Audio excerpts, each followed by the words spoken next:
আমার কাছে একটা ছিঁড়া নোট আছে, এটা কি চলবে কিনা আসলে এই ভাইকে জিজ্ঞেস করি। ভাই আমার কাছে একটা ছিঁড়া নোট আছে, এখন আপনার কি মনে হয় এই টাকাটা কি চলবে? না ভাইয়া, ছিঁড়া টাকা কেমনে চলবে ভাইয়া? আপনি কি করবেন? আচ্ছা চলবে না, আমি তো জানি না, আমি একটা চ্যালেঞ্জ নিয়েছি যে আমি এটা চালাই ছাড়বো আজকে। ভাই আপনার কি মনে হয় ভাই, একটু যদি কথা বলতেন,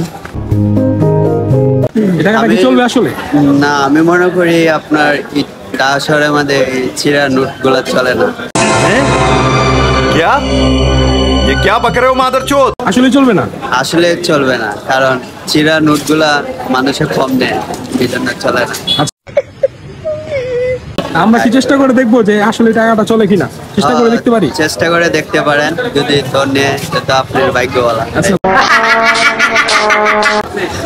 ভাই আমার কাছে ছিঁড়া নোট আছে, ঠিক আছে, এটা কারণ আপনি কি এটা ছিঁড়া নেবেন না? যে দাম আছে এই দামে দিতে হবে, কোনো বাট্টাটা দিব না। না এটা চলবে না? কেন? এই টাকাটা ভালো, আপনি ধরে দেখেন না ভালো হইলো ছিঁড়া, শুধু ছিঁড়া না, ছিঁড়া হইলো চলবে না। আচ্ছা কত হইলে আপনার পছন্দ হয় টাকাটা বলেন? এটা ভিডিও অমূল্য নাই। আচ্ছা আমরা এখন একটা বড় একটা মুদি দোকানে আছি গাইস, তো দেখতে পাচ্ছেন, দেখি আমাদের আসলে এই টাকাটা আমরা চালাতে পারি কিনা। কি বলেন ভাই? এই যে ভাইয়া আমার সাথে আছে, খুব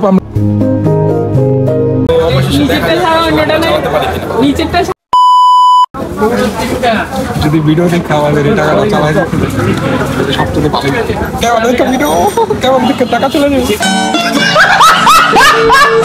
আমরা এই টাকাটা নিয়ে দাঁড়াইছি অনেকক্ষণ ধরে, তারা একটু বিজি, তার কারণে আমাদের সময় দিতে পারতেছে না ভালো করে, কিন্তু আজকে আমরা এই টাকাটা এখান থেকে মনে হচ্ছে যে সে নিয়ে নিবে টাকা, নিয়ে চলে যাবো বাসা, প্রায় আধা ঘন্টা হইব। দেখা যাক কি করার, তো দেখা যাক কি হয়।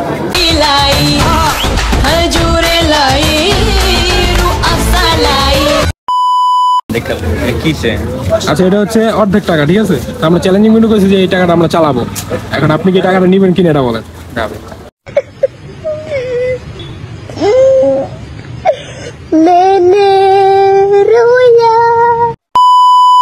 ভাই নিবেন না ভাই, অনেক অসন্দেহ।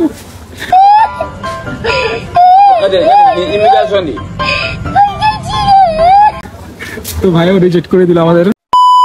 আচ্ছা আমরা আসলে একটা চ্যালেঞ্জিং ভিডিও করতেছি যে এই 20 টাকা ছিঁড়া নোটটা আমরা চালাবো আর কি। এখন আপনি কি টাকাটা নিবেন কি? না ওটা নেবো না, ছিঁড়া টাকা আমি নেবো কেন? টাকা চলবে না? না ছিঁড়া টাকা চলে গুলিস্তান। আচ্ছা क्या बक रहे हो मादर? পার্সেন্টি পাইবে আপনার 5 টাকা। এটা এখানে চলবে না? না এটা এখানে চলবে না, 5 টাকা হইলে চলবে। কষ্টি মষ্টি মাইরা কি চালানো দেবো? পুরো যত কামে আমরা ডাক্তারি করলে চলবে।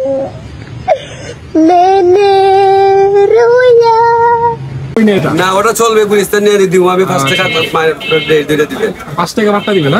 না আমরা 5 টাকা মানে দুইটা আপনার দিব। আচ্ছা আচ্ছা, মানে এটা কি 15 টাকা দিবে এরকম কিছু? হ্যাঁ না 15 টাকা আমি রাখবো, আপনারা 5 টাকা দিয়ে দেবেন। আই এম তো অবাক। আচ্ছা 5 টাকা দিবেন, 15 টাকা আপনি রাখবেন। গুলিস্তান এইটা আবার বাড়া আছে তো, 70 টাকা বাড়াই লাগে আপনার।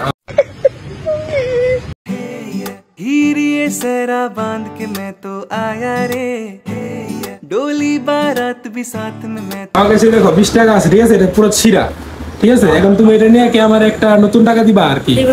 আসলে দিবা? সত্যি বুঝছো? দাও কত? আল্লাহ এত টাকা কে? আমি দিলাম তোমার 20 টাকা ছিঁড়া, তুমি এত টাকা দিয়ে দিলা কেন? এত টাকা কি করবো আসলে? এটা কার, তোমার? তো গাইস আমরা তো অনেক মানুষকে জিজ্ঞেস করলাম যে আসলে ছিঁড়া টাকাটা নিয়ে আমাদের কি নতুন করে টাকা দেয় কিনা। এখন তো এই পিছির কাছে আমরা চাইছি, পিছিয়ে আমাদের দেখেন 520 টাকা দিয়ে দিচ্ছে। অন্য মানুষ আমাদের দিতে না করছে, দেয় নাই, ঠিক আছে। এতে বুঝতে পারতেছি আমরা যে আসলে বড় মানুষের থেকে ছোট ছোট মানুষের মনগুলো অনেক ভালো থাকে। তো এই পিছিয়ে 4-5 দিনের যে ইনকামটা ছিল সে আমাকে পুরোটাই দিয়ে দিচ্ছে এই ছিঁড়া 20 টাকা নিয়ে। তো এখন সে আসলে টাকার মর্ম বুঝে না দেখে দিচ্ছে এই টাকাটা, এটা আমরা বুঝতে পারতেছি। কিন্তু বড় বড় মানুষ যারা আছে তারা কিন্তু এই ছিঁড়া টাকাটা নিতে আমাদের না করছে, যে বলছে, অনেকে বলছে গুলিস্তান চলবে, অনেকে একদম অস্বীকার করছে না টাকা নিব না, ছিঁড়া টাকা কেন নিব। তো পিছিয়ে মনটা খুবই ভালো, তার 4-5 দিনে যতগুলো ইনকাম ছিল সে আমাদের সবগুলো দিয়ে দিছে। তো তাকে সে খুব ভালো কাজ করছে। তো আজকের ভিডিও আমাদের এখানে আমরা শেষ করছি। আর এই পিছির টাকায় পিছিয়ে তুমি নাও, তোমার টাকা নিয়ে যাবো, গাইস। এই পিছির টাকা আমি পিছিয়ে দিয়ে দিচ্ছি, আর এই ছিঁড়া 20 টাকাও তাকেই দিয়ে দিই। কি করবো, এই টাকা দিয়ে আসলে কিছু তো করার নাই তেমন কিছু।